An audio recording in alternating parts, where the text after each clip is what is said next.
Milo has 847 followers on Instagram. He gets birthday texts from people he hasn't spoken to in 2 years. His group chat has 14 people in it. Last Friday night, he scrolled through his contacts, all 847 of them, looking for one person to call. Not to make plans, just to talk. He couldn't find one. He locked his phone, lay on his bed, and stared at the ceiling, surrounded by names, but completely alone. If that sounds like your Friday night, you already know where this is going.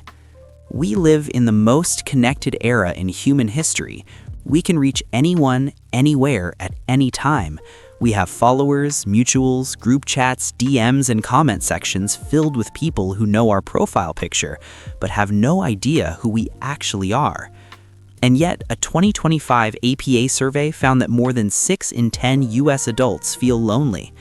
Among Gen Z, 80% reported feeling lonely in the past 12 months.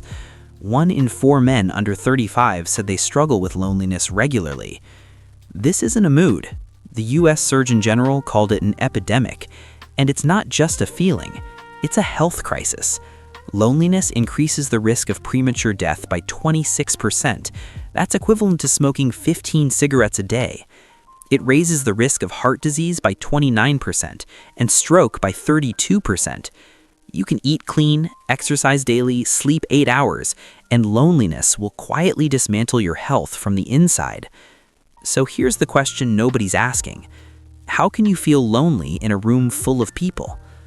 Because loneliness isn't about how many people are around you. It's about how many of them actually know you. Lena goes to brunch with her coworkers every other Sunday.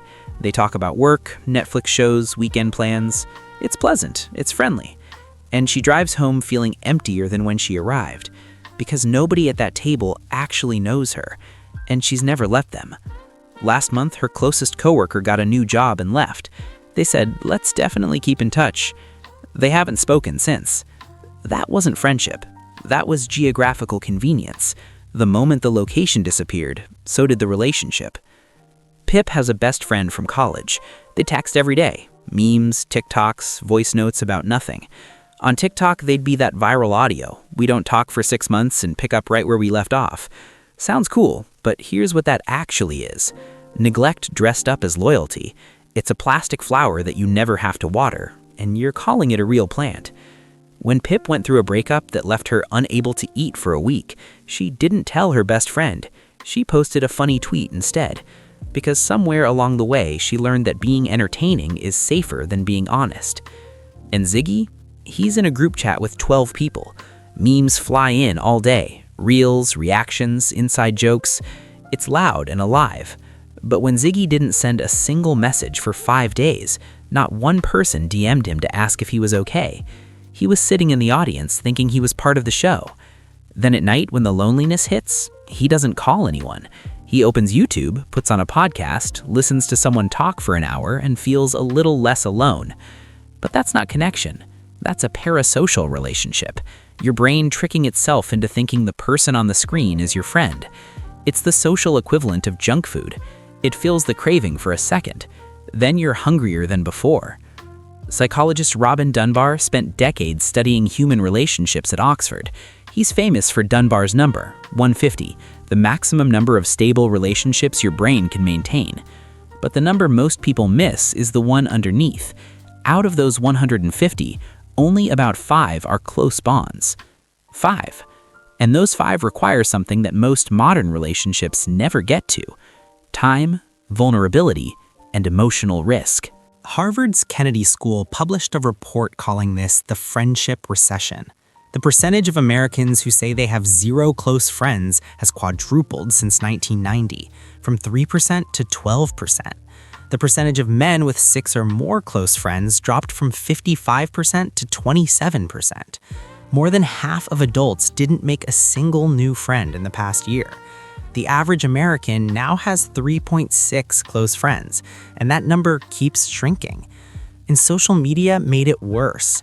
A 2025 study from Baylor University found that both passive and active social media use were associated with increased loneliness over time.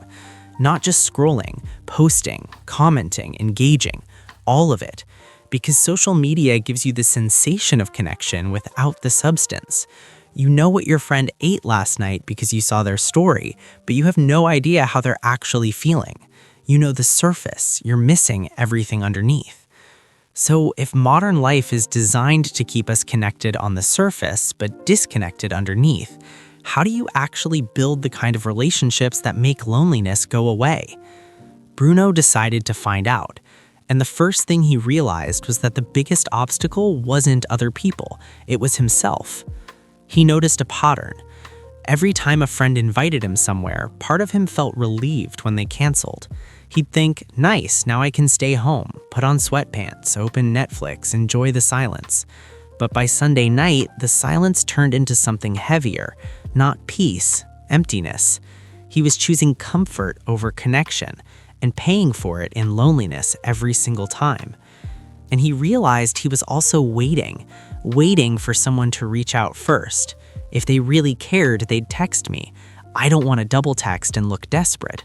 Both sides thinking the same thing, neither side texting, the relationship slowly starving to death while both people watched.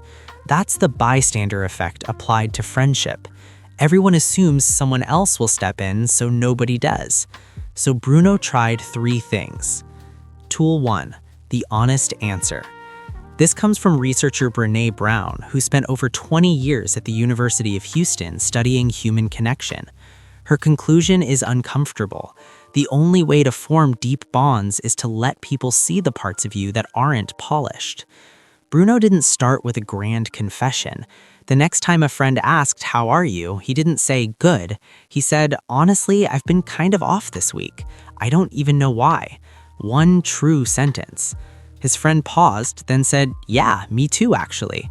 A 5-minute small talk turned into a 40-minute real conversation, not because Bruno said something extraordinary, but because he said something true. And the next morning, he felt it, that wave of regret. Why did I say all that? Do they think I'm weird now? I shared too much. Brené Brown calls this the vulnerability hangover.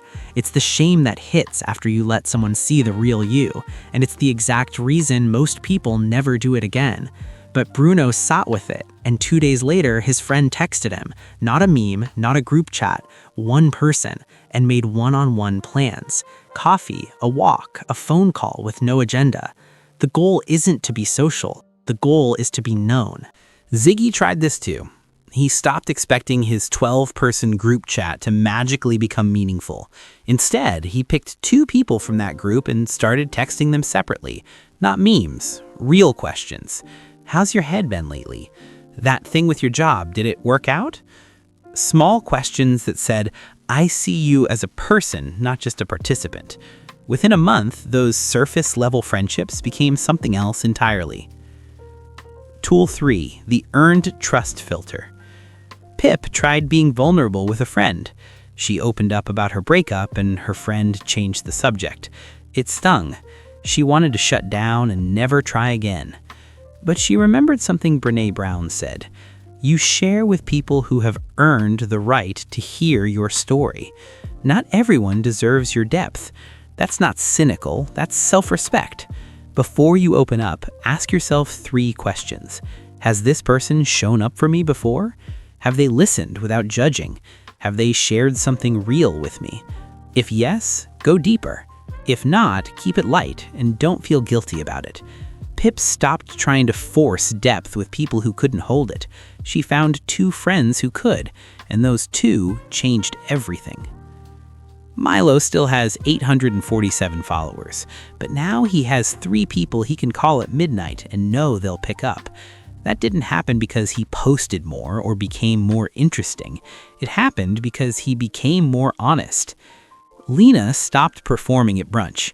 She said, I've actually been struggling lately, and the table went quiet. Then someone said, thank God, me too.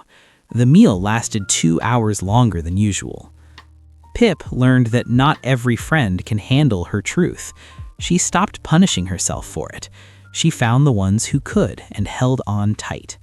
And Ziggy? He still has his group chat, but now he has something he didn't have 6 months ago. Someone who texts him first, not with a meme, with, hey, you good? Loneliness doesn't go away by adding more people. It goes away by letting fewer people in further. So here's your challenge. This week, pick one person, not your easiest friend, your realest one, and ask them something you've never asked. Not what's up, but how are you actually doing? And when they answer, listen, really listen. Because the opposite of loneliness isn't a crowded room. It's one person who knows your name and your story and stays anyway.